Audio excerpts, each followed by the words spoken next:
of classes. Classes are potentially a very important way to build code in Python. They're not an only way or a required way. However, they are an important way in which we often build larger applications within Python. So you'll see as the class progresses, we're going to be doing a number of things that are increasingly more sophisticated. So initially, we'll just be building simple code to do fairly simple functions. Later on, we'll be applying different applications to do more sophisticated analyses, as well as look at things, how to integrate various kinds of functionalities, such as databases, web scraping, and so forth. So today we're going to do is actually use Eclipse, this Eclipse Neon version, as you can see down here, that's installed on my Mac. We're going to create an application called Hello World, which is actually already created. I'll show you how to start off as a project, a Python project in Eclipse, and then put the class or create a class within your own project. So let's pretend I'm starting from the beginning. So to create a project, we're going to first actually go right-click into our workspace. So you can see that's the screen here. So after we've opened up Eclipse, we will click away any windows that might be in our way, and we make sure that we're in this kind of workspace. You can see that I've already gone to essentially the PyDev view. You can see that as that by the symbol here, the Python or PyDev in this case symbol that's integrated into Eclipse. This is after the installation of the PyDev plugin, which should be already done for you if you're using the class Eclipse. Okay, so creating a new project means I go to right-click on this screen and I go to Other.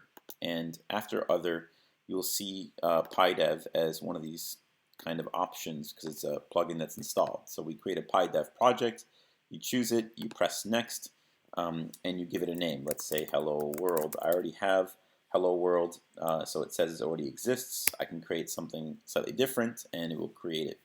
Some of you might not have, for instance, the Python type or the specific Python path installed in terms of the interpreter used.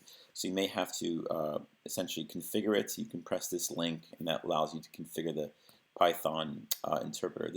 You can choose an automatic or manual. I would select automatic way to look for the interpreter that's installed in your computer. That will allow you to then use the Python installed in your computer to run different applications. So let's say we press Next. And we can then sort of create the project if we want to. We could press Finish at this point. And so that would be one way to essentially create a project. So I'll just press Finish just to give you an example.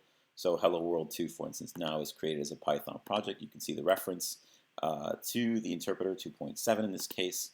So the next thing we're going to do is create the source folder. So the reason why we create a source folder is because often in coding we use source folders to reference all our various kinds of classes, modules as they're called in Python, which are basically files that contain our code. So often we call it SRC. So SRC is often the name used for source folders in different kinds of computing languages.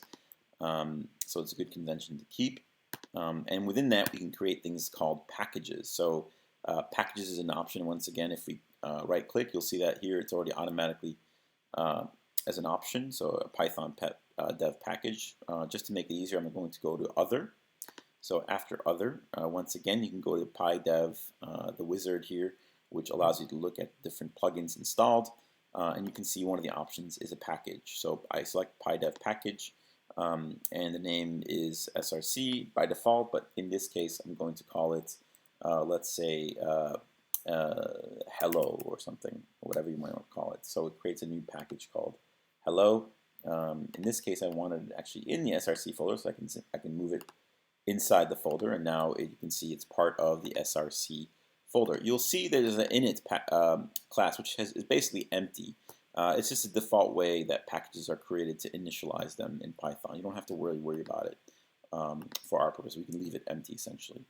Now, I already have some code created, so I'm going to essentially transfer some of that code into this hello package. So I've transferred this first.py, which is downloadable from the Moodle site.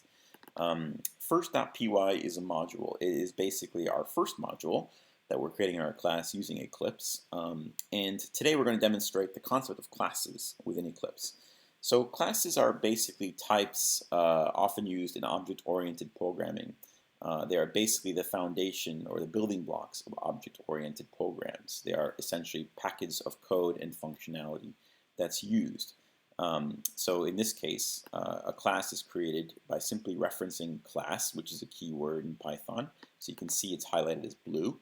So blue in PyDev means that they are keywords that are sort of reserved words that do some kind of functionality. So one reason why we use PyDev in Eclipse, because you'll see coding looks much neater.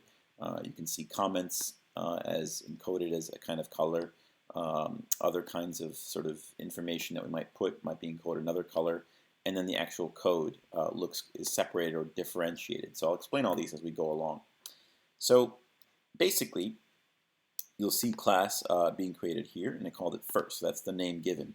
Often by convention, people create capital letters or large, basically, yeah, capital letters as the name of a class. So it's uppercase kind of version. So there's no rule necessarily or requirement, but there are simply conventions that are used. Whatever convention you use, it's best to obviously make it consistent.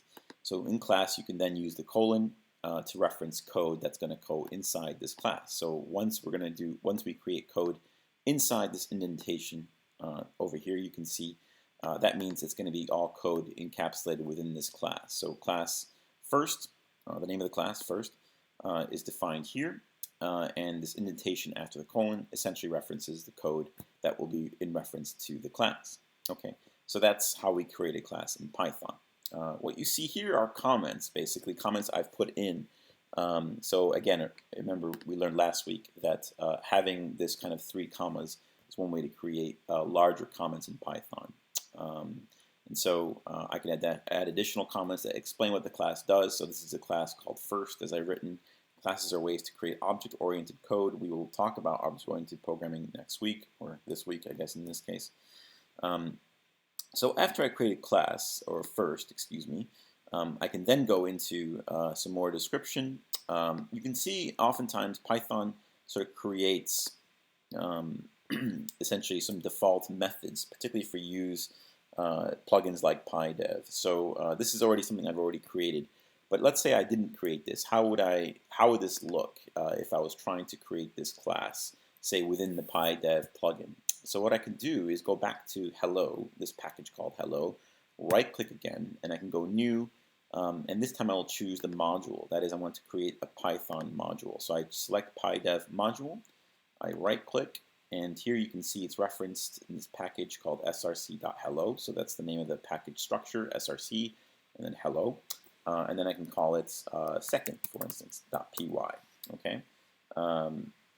So it doesn't like me having dots because it's already assumed it's going to create .py, so I don't need it basically. So, but let's say I'm going to call it second in this case. So second will be a name of the actual package. So, or excuse me, in this case, a module. So here it gives me options of the different kinds of templates I might want to use. So I might have different templates that allow us to structure our code more quickly and easily. In this case, I will simply just leave it empty and just show you what it looks like. If it's empty, you can see it creates essentially a structure where I have some initial code or some initial comments essentially built in. It's got my name referenced, ml2wheel, and the date in which the module is created. I can then add additional comments. For instance, this is the second class as one example. Okay, so that's just a simple way to add some comments. But let's say I've already done this. So I go back to first, which I have already pre-done this. So that's equivalent to what I just done to this part. So now we've created class, as I mentioned. And so sometimes we could either create this or it creates it by default, depending on how you set up your templates. But what this method shows you, what's called diff init, this is usually used as a standard way to initialize objects. So these are often referred to as constructors in object-oriented programming. Constructors are essentially ways in which classes can be created. You don't necessarily need them. It's not necessary that you create this method, but it's a way for you to create a way in which when you create a class, when you create an object that references a class, it will have certain kinds of information within it. So in this case, you can see three kinds of inputs called self, real part, image part. And this description here references what these two, real part and image part, are referencing essentially, or what kind of input they mean. It's basically an input variable and a name of another input variable. It's just a generic kind of name. Self is a reference to the class in this case, or reference to the object. So objects are essentially, usually, they're references to classes, or they're instances of classes. So if our class name is first, we can create multiple first objects by essentially instantiating and creating them. And so one way to create them is using this init function, which is essentially called a constructor. That is a way to reference and create an object. So the reason why you want to have sometimes this kind of functionality is because, let's say your object or your class has some kind of input. So the real part might be one input. So here you can see real parts. I've got one of these one-line comments that here real part is set to the object variable r. So r, since it is being referenced by self, is telling you that it's basically an object or a class variable. So you can see in PyDev it's telling us what it is. So it's referencing it here in the comments, and that's basically using the comments that I've created already. So R is a variable that's referenced or part of a class. Real part is not part of the class. That is, it's not within, it's just an input coming in. So I am now telling it that real part will equal R. So that means R will now be set to real part, whatever real part may be. Same thing is true for I. So I is basically an object variable, a class variable, and it's being referenced or is referencing this image part. Again, it's another, or image part, I guess, imaginary, think of it that way, part. So I being another class or object variable that's being referenced now by image part. And so that's how we create something comparable to what's called a constructor. You can leave it empty. You don't have to put any of these code. You don't even need the actual method in it. But again, having a method called init allows you to create references or essentially constructors for objects within Python. Okay, so that's what it simply does. Now let's talk about methods. So remember last week we talked about methods a little bit. A simple way to create a method in Python is having this def keyword. It's a generic way, a generic method. So methods can have any name. So in this case, let's say you have a method called def calculate. So here it's called calculate. Now self is often done in object-oriented programming in Python because it will reference the self or the object itself. So it's giving us a kind of object reference that's automatically inputted. When we reference this method, we will not have to input anything for self. It's just automatically done for us. However, you can see when we create the method within this class first, it often creates this keyword. So if I type it def run, you can see self is automatically created. See, so self is just something created automatically for us. So we don't have to worry about it. Python within Eclipse or PyDev essentially creates it automatically. It's just giving us an easy way to reference variables as well as other parts or methods even within objects, which is quite handy. And we'll see that in a moment, why that's handy. So you can see once we've created this method called calculate, now we can access variables within it. Remember we instantiated R. Here you can see we're referencing R. So I don't have to tell Python at this point what R is, right? R was something I created up here in the init instantiation. So it's essentially referencing something that was created above. And now what I'm saying is if basically 5 is greater than R, then make R equal to 5, right? So now essentially I'm changing the value of the input if this condition is true, right? Else, if you recall, we talked about else last week. So basically, if this is not true, then automatically do this. That is, make R equal to 1. So R is going to equal 1 if 5 is not greater than R. Okay? So then, finally, this line of code will be executed regardless of which condition is applied. Essentially, R or self.r, or R, the variable within the class, will be multiplied by 5. So whatever happens to up here will mean that R will times 5. Right? So that's basically a simple calculation method. See, and I've even commented it in the code, return R times 5. Okay? So that is a simple kind of function. Another function is employee in this case. So again, I define it as def employee, and self, again referring to the object itself. Here I've defined a new variable, in this case I, so this is going to be a variable within the method. So even though we have something called self.I, I'm not calling it self.I, I'm calling it I, so it's I within this method, only referenced in this method. So while I is less than self.I, so self.I references the I in the object, that is the one we've created up here, right? Whereas I here is basically the I I've created locally within the method. So while, as long as this condition is true, we're going to loop essentially into this. Now we're using a while loop, as you can see the keyword while. And it's going to print I. And then it's going to add 1 to I. So I, this variable, will be printed and it will have 1 added to it. This is basically a kind of way to essentially iterate or add 1 to the value I. Okay, so that method simply loops through this the self I as long as it's greater than I within this method, and it will print I, and then it will add 1 to I. So once this condition is not true, then the method will stop. Okay.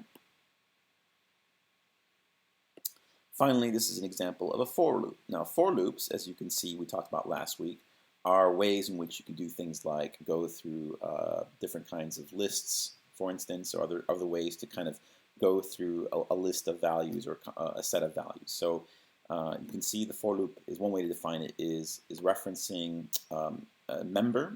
In this case, it's another generic I. So the I refers to the I within this list, and it's saying in. So that means in reference to A. So I in reference to A. That is a member within A. So what it's saying is to loop in A using a reference to a member I. So as long as I is less than 7, then I want you to get I from A. That is a reference to a number within A. And so that's what this method does. Essentially iterates through this list, gets a member I from that list, and as long as this condition is true, it will print essentially a reference to a member within A. Okay? And finally, the last part of our code is a way to sort of create and apply the object. So what you can see is code that's to the left, or to the right, excuse me, of first is code within the class first. Okay? Code that's basically to the left of first is code that will be executed outside of the class. That is, it's being referenced from the outside. So in modules, you can have multiple classes, multiple lines of code. You don't necessarily have to be committed to one class in a module, for instance. So here what I'm doing is going to run the class first, or the object first. In this case, one object I will create. And then I will execute it in this example. So first, the class is being now referenced or created. A specific object or instance of first is being created. So you can see when I do first, I'm giving it 2 values, 3 and 4. And I'm referencing it to a local variable called f. So first is being created, and it's called f. So these 2 values are referencing, or this kind of way of constructing an object is referencing this init. So init, as you recall, was a constructor. And so a constructor is utilized when an object is first created. So by doing this, I'm referencing the constructor. So 3 and 4 will go to the constructor. Then the first thing I will do is reference the method called calculate. You can see I've created the object f. So f dot calculate references the method within first. So calculate is a method within first, and it will be now executed. And I'm going to print the result of that. You can see I said print. And then finally, or the next 2 methods are running the method f.employ. So that's another method I created. So that's here. You can see I'm not saying self in the input because that's automatically implied. And then finally, the next method I run is f.forLoop. So it's the method for loop is here. So f.forLoop, it runs the for loop. And so you can see I have 4 things going on. I'm creating the object, I'm running one method, I'm running a second method, and I'm running a third method. And I'm doing a print that encapsulates this particular method. So that's what I'm doing in this. So now I'm going to show you what happens when we execute the code.